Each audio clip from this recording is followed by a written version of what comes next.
برنامه‌ای که من سپرده بودم برای روادیدگیری این درجه کافی بود. این جوانی تاجیک نخواست که چهرهش نشان داده شود. میگوید 3 بار کوشش گرفتن ویزا یا روادیدی آلمان را کرد اما موفق نشد. باری آخر ماه نوامبر امسال پس از 3 ماه مراجعت به درخواستش پاسخی رد آمده است.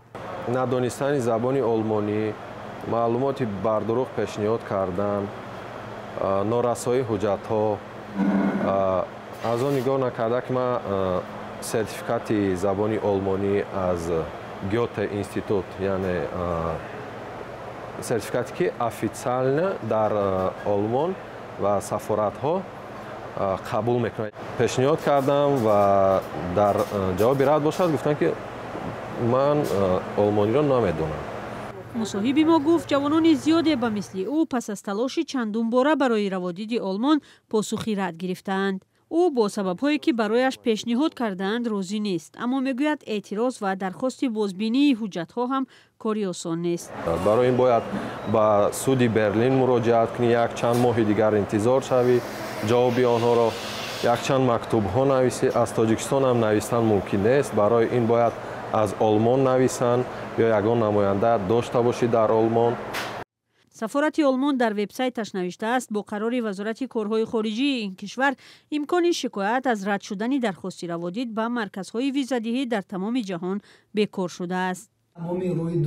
میرزا نعیم ابراهیم زاده که 2 سال باز در آلمان تحصیل و از زندگیش در این کشور نوار و مواد نشر میکند گفت طی ماه‌های اخیر با او هم در این باره زیاد می نویسند و از تجربهش برای رفتن به آلمان میپرسند.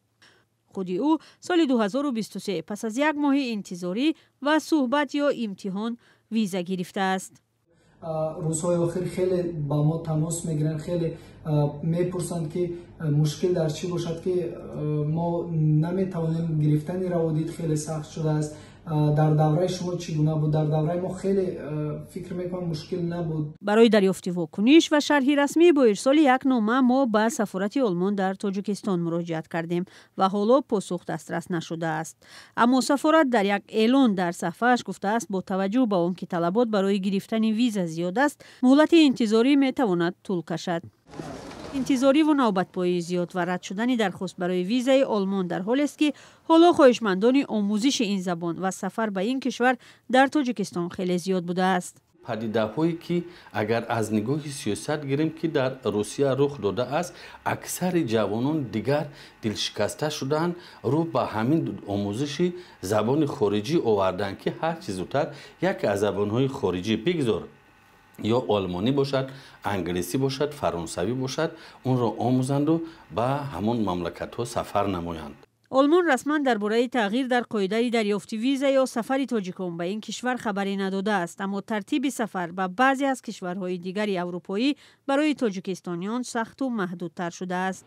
از جمله اعلان شد که مرکز دادن روادید لیتوا در دوشنبه بسته می شود و لاتویا هم قصد دارد سنجش شهروندان تاجیکستان را هنگام دادن روادید و حق اقامت سخت‌تر می کند. وزارت کارهای داخلی لاتویا در شرح این قرار گفته است در مقایسه با سالهای قبلی خطر تروریسم در تاجیکستان بیشتر شده است. پارلمان مولداوا نیز با توصیه کمیسیون اروپا سازشنامه سفر بدون روادید را با کشورهای عضو اتحاد دولت‌های مستقل بیکار کرد. این تصمیم در نوبت اول به شهروندان قرقیزستان و تاجیکستان دخل دارد.